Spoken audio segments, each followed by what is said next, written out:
Todos nós, pelo menos uma vez na vida, nos sentimos sozinhos. E dependendo da pessoa, esse sentimento pode trazer alguns obstáculos bem complicados. Existem aqueles que se incomodam abertamente com a solidão, falando para Deus e o mundo sobre o quanto se sentem solitários e desanimados. Assim como também tem aqueles que sofrem em silêncio, não contando para ninguém, ou apenas para uma ou outra pessoa, sobre sua lamentável situação. Cada um carrega seu próprio caos, assim como cada um também lida com isso de maneiras diferentes. E nesse relato, eu vou contar sobre o meio que eu escolhi para lidar com o meu. Um meio que me fez ter arrependimentos profundos pelo resto da minha vida. Quando era mais jovem, lá no período do ensino médio, eu costumava ter problemas para socializar. Mas não era por timidez.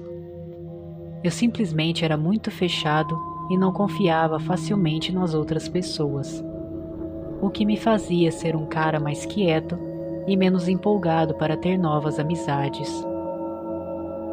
Porém, e digo isso por sorte, mesmo sendo assim, eu ainda tinha amigos ao meu lado, que sempre me faziam rir junto com eles. Ter suas companhias era muito divertido e me fazia esquecer até dos problemas mais complicados que eu tinha. Só que, por mais que sempre fosse muito bom estar com eles, essa alegria nunca durava muito tempo.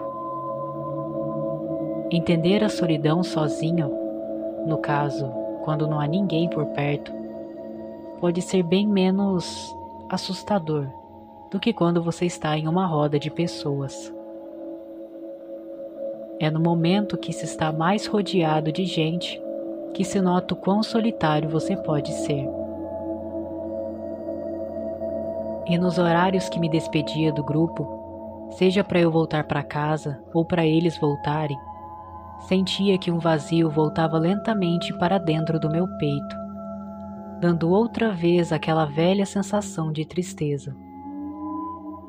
Como meus pais eram separados há muitos anos e minha mãe vivia mais no trabalho do que em casa, eu passava boa parte do tempo sozinho dentro daquele apartamento.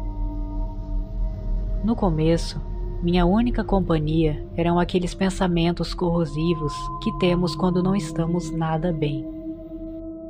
Aqueles mesmos demônios que aparecem para nos comer vivos por dentro e deixar nossas almas vazias, para depois fazer morada nelas e nos empurrar mais para o fundo do abismo. No entanto, eu acabei conseguindo dar um jeito nisso. Então toda vez que eu passei a ficar sozinho, ele aparecia. Eu lembro que ele gostava de rastejar pelo chão e de escalar as paredes. Certas vezes, eu o via parado no teto, sempre quieto, olhando para mim. Em alguns momentos, podia até ouvi-lo do meu quarto, chamando meu nome quando não estava lá.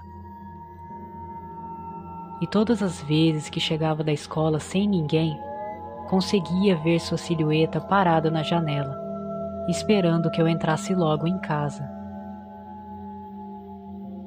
Depois do que fiz, ficar sozinho deixou de ser um simples pesadelo passageiro e virou um inferno angustiante. Meus dias eram quase todos assim. Era como se ele dependesse da minha presença para existir e continuar ali. Por isso, a todo momento que estava só, ele ficava me seguindo incansavelmente. Quando ia dormir, ele ficava ali do meu lado e me encarava diretamente nos olhos. Às vezes até subia na cabeceira da cama e me vigiava de lá. A falta que eu fazia a ele era terrivelmente clara. Não deveria sair de seu lado. E nas vezes que eu trazia meus amigos, aquilo ficava tão furioso. No entanto, teve um dia que foi diferente do normal. Lembro que fiquei aterrorizado, mas tão aterrorizado que saí de casa e fui dormir em um hotel que ficava ali por perto. Era uma sexta-feira, um dia que eu e os meus amigos sempre ficávamos juntos na casa de alguém, seja para ver um filme ou jogar alguma coisa. E nesse exato dia, um pouco diferente dos outros, resolvemos ficar até bem mais tarde jogando, já que era um dia que minha mãe estaria de plantão no hospital. Então nós ficamos juntos, rindo bastante e conversando por horas e horas até passar um pouco da madrugada. Depois, alguns de meus amigos receberam ligações de alguém da família, um claro sinal de que eles deveriam voltar logo para casa. E assim foi feito. Eles ajudaram a limpar a bagunça que fizemos e em seguida saíram pela porta, já combinando um próximo encontro para assistir algum filme. Antes deles irem embora, eu estava muito feliz e empolgado. Lembro até que fui escovar os dentes cantando uma música de uma banda que eu adorava naquela época. Mas então, no exato instante que pisei no meu quarto para dormir, eu não vi ele. E esse tipo de situação não era comum de acontecer. Como falei antes, ele ficava em cima da cabeceira ou do lado da cama, e nesse dia ele não estava em nenhum desses lugares. Só que apesar disso, eu tentei ignorar esse detalhe ao máximo, pois apenas desejava continuar feliz e assim dormir melhor por conta desse bem-estar. Contudo, quando sentei na cama, apaguei a luz do abajur e me deitei para depois me cobrir, eu virei para o lado da parede e presenciei algo inesperado. Até hoje sinto arrepios quando lembro desta cena, pois nunca tinha acontecido nada igual antes. Eu escutei pancadas repentinas vindas de fora do meu quarto. Gemidos altos e sofridos ecoavam pelo pequeno corredor do apartamento, enquanto aquilo se arrastava pelo chão. O quarto pareceu ter ficado tão escuro nessa hora, e tão frio que chegava a fazer os meus dentes baterem contra si. E quando isso aconteceu, meu corpo paralisou e eu apertei mais a coberta com as mãos, na tentativa de aliviar o meu medo. Porém, aquilo não parava de se arrastar pelo piso, fazendo um barulho baixo, mas constante e irritante. O som que saía de sua boca era terrível e aumentava conforme se aproximava. No momento que aquilo abriu a porta, eu senti meu coração acelerar e o suor frio umedecer minha camisa. Brevemente, os firmes dedos daquilo tocaram a cama, e eu senti algo mais pesado se apoiar no meu colchão. A culpa já estava fazendo meu peito doer, como se quisesse me dar mais um castigo pelos erros que cometi. Em seguida, escutei mais de perto os estalos causados pelos movimentos de seu corpo na minha cama. A respiração daquilo era fria e balançava suavemente os fios da minha nuca. Depois, eu tinha aquela mesma sensação gelada do medo. E então, aquilo atrás de mim envolveu meu pescoço com seus longos dedos e apertou-o cada vez mais com o passar dos segundos. E de frente para mim, eu continuei vendo ele deitado, próximo do meu rosto, me encarando intensamente como sempre fazia. Seus olhos assustados indicavam que aquilo tinha realmente vindo nos visitar outra vez.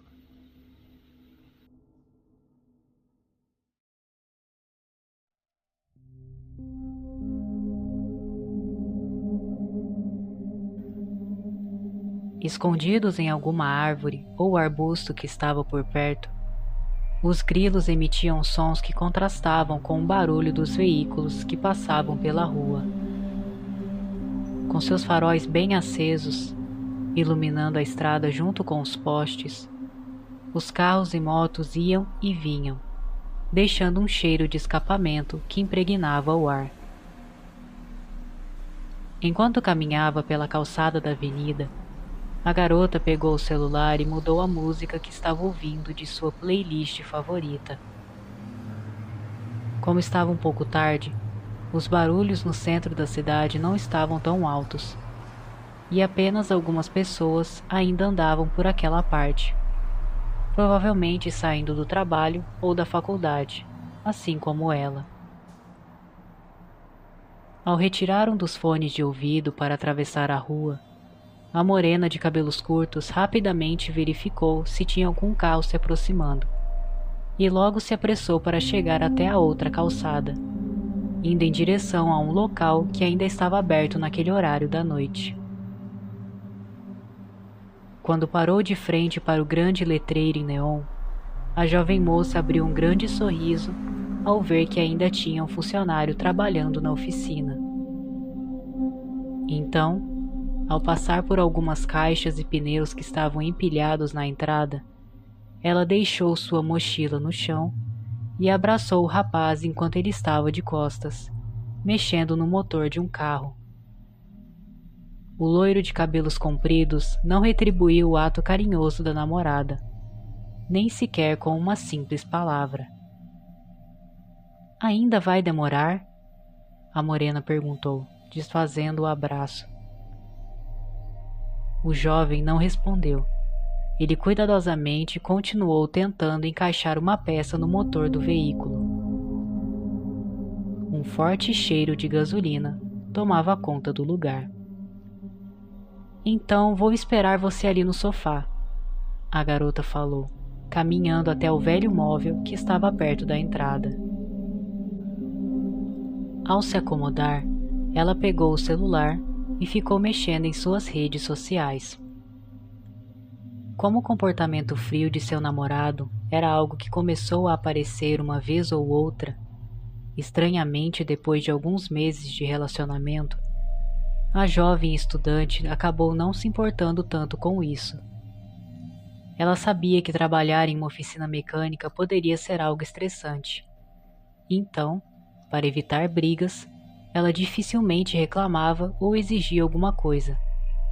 Apenas agia docemente, como sempre fazia. Depois de meia hora, o loiro finalmente saiu de perto do carro, indo em direção à bancada para guardar as ferramentas que tinha usado e caminhando até o banheiro em seguida. Sentindo-se um pouco tonto por conta do cheiro do combustível, a garota se levantou e foi até a janela para abri-la mais. Ao virar-se para voltar e sentar no sofá novamente, ela tropeçou em algo do chão e quase caiu. Um pouco irritada, ela olhou para o cadeado que foi descoberto quando ela tropeçou na caixa que estava em cima dele. Ansiosa, a morena olhou para a porta do banheiro e depois para baixo, tirando o pequeno objeto, que já estava aberto, e puxando o falso piso de cerâmica. Logo em seguida, um cheiro forte de gasolina fez a garota colocar a mão no nariz e acender a lanterna do celular. O interior daquela sala subterrânea era escuro e um curto lance de escadas se encontrava em sua frente. No primeiro momento, ela ponderou se entrar naquilo não poderia ser perigoso e se seria melhor avisar o namorado sobre o que achou. Mas então, ela pensou se não estaria sendo paranoica demais e imaginando coisas que não existiam. Em poucos segundos, ela decidiu entrar e averiguar rapidamente, descendo os degraus enquanto sentia o coração acelerar de nervosismo. Iluminando o lugar, ela viu vários galões vazios espalhados pelo chão, com alguns sacos de lixo nos cantos e camadas de mofo preto se formando nas paredes e no teto. O chão estava bem empoeirado e era de cimento puro, sem tinta ou azulejo. E no fundo, encostado na parede, havia um corpo amarrado com cordas, que estava com sua cabeça coberta por um saco de tecido bem sujo. Apressadamente, a jovem correu até o corpo e colocou o celular no chão, com a lanterna virada para cima. Cuidadosamente, ela desamarrou a corda que estava no pescoço da vítima e retirou a sacola de pano. Em seguida, ela instintivamente colocou as mãos na boca, em choque, ao mesmo tempo que o rosto que havia sido revelado em sua frente lentamente abriu os olhos e mexia levemente a cabeça em sua direção. Bem diante dela, um jovem rapaz encontrava-se com alguns hematomas em sua face e com um de seus olhos inchado e avermelhado, com respingos de sangue seco ao redor. Desesperadamente, a morena tentou desamarrá-lo com rapidez. Contudo, sem conseguir falar e estando aflito, o indivíduo ficou ansiosamente meneando a cabeça para os lados, como se pedisse para que ela não fizesse aquilo. De repente, o barulho de passos ressoou atrás da estudante. A vítima que estava amarrada em sua frente arregalou os olhos e começou a se debater. Vagarosamente, a garota foi virando para trás, com as mãos ficando mais trêmulas enquanto pegava o seu celular. Ao iluminar a pessoa que estava na entrada da sala subterrânea e que antes pensava ser o seu namorado, ela sentiu um arrepio passar por todo o seu corpo, quando viu o sorriso de satisfação estampado na face do loiro. Em seguida, ele subiu alguns degraus da escadaria e puxou o falso piso para baixo, trancando o cadeado. O verdadeiro namorado, que ainda estava atrás da jovem se debatendo, começou a ficar cada vez mais atormentado. Sem saber o que fazer, a garota caminhou lentamente para trás, enquanto o assassino andava em sua direção. Posteriormente, levando uma das mãos à nuca, o falso loiro puxou sua pele até o seu rosto inteiro sair, como uma máscara, revelando uma criatura de pele vermelha e olhos pequenos, que ainda encarava a jovem com uma expressão sorridente. E depois, ela sentiu algo afiado passar pelas suas costas e atravessar o meio de seu peito. Atrás dela, o verdadeiro loiro, com lágrimas nos olhos e a expressão dominada pela culpa, segurava a faca com as mãos trêmulas.